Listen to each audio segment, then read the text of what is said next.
Hey guys, Brian Castro here from Better Chess Training. And what we're going to do today is I'm going to explain en passant. I've been working with some young beginning players, and it's a little bit of it's a concept that needs review. So hopefully this video will help to clear things up and make it a little easier to remember. So here we are with our starting position. I'm just going to play a few moves here. French defense, and white plays e5.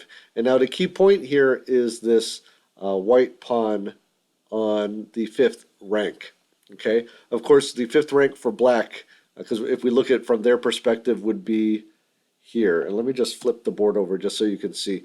If black were to have a pawn here, it would be black's fifth rank. Another way to look at it is just one rank past halfway. So when the pawn is in this position, if black were now to play f5, so using his first move, where he can move two spaces instead of just one, to try to move past this pawn on e5, white can now capture it in passing, or as the French say, en passant, like this. Okay? So let's just go back a move. So notice here that he captures where the pawn would have been if the pawn were on had only moved one space. So that is the basic structure of en passant. So let's take a look at a couple nuances of this, and let's go back. Now, if black were to play f5 and then white were to play another move, say let's just say knight to c3, and then black played another move, white can no longer capture en passant. Okay, his right to do this happens only right after the opponent makes the move to try to pass in one move here. So that's when en passant can occur. Okay, another nuance behind this: if black were to play something like this, f6, and then let's say white plays f4, and then he plays f5, again, white would not be able to capture en passant. It really, the move I think was designed to take into account that black might try to pass up this pawn on the fifth rank with that first move privilege. A couple things too, and this is mainly for beginners. Let me go ahead and set up another position here. Let's go like this. And again, this is not something you would play, but just something to show you. If white were to move to the sixth rank, and then black were to do something like this, then again, en passant cannot be used. It's only when the white pawn, or when the white pawn is on the fifth rank. Okay, let's go back. And what I want to do here is just show you from black's point of view, just so that we are clear on this. And again, I'm just playing a couple moves here. These are not moves you would make in a game. And let's say here white wants to play d4, and black's pawn on c4 is on the fifth rank. Okay, on black's fifth rank.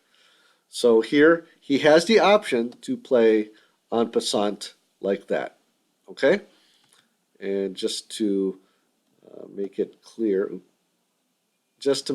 for you, I'll draw the arrow there to show you how that would look.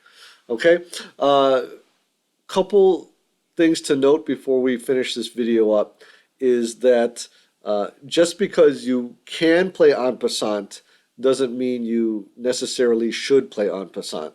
There are some situations where taking the pawn would allow your opponent to do something, and let's see if I can come up with an example for that.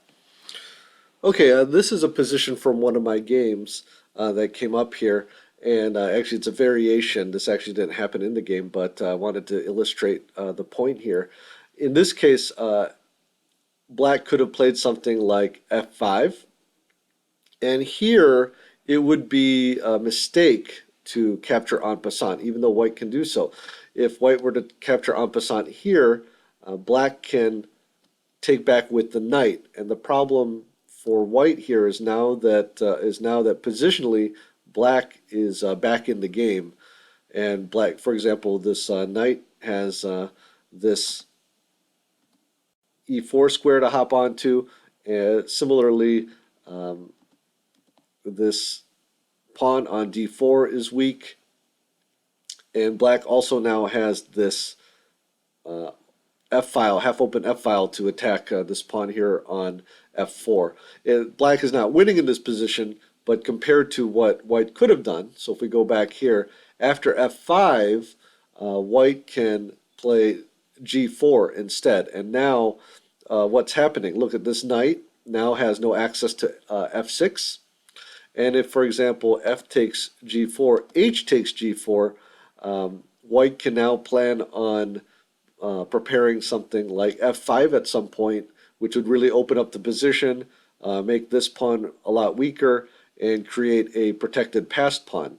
So the point I'm trying to make here is that you have to consider, just like any other capture or any other move, whether or not, just because you can do it, you have to ask yourself whether you should or shouldn't do it. So hopefully this helps to explain en passant both how to do it, the mechanics of it, and also just a little example of when you should and shouldn't use it. So hopefully that was helpful. Let me know if you have any questions in the comments, and I will talk to you soon.